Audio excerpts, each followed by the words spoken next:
जगन्नाथ कण्ठशोभितकौस्तभ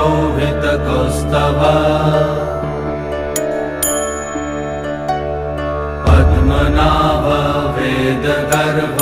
चन्द्रसूर्यविलकना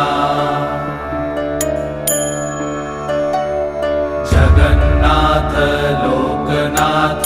नीलाद्रीश परहरि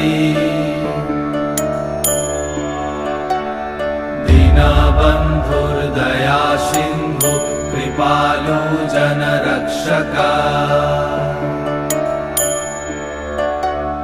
कम्बुपाणि चक्रपाणि पद्मनाभ नरोत्तम जगत्तं पालको व्यापी सर्वव्यापी सुरेश्वर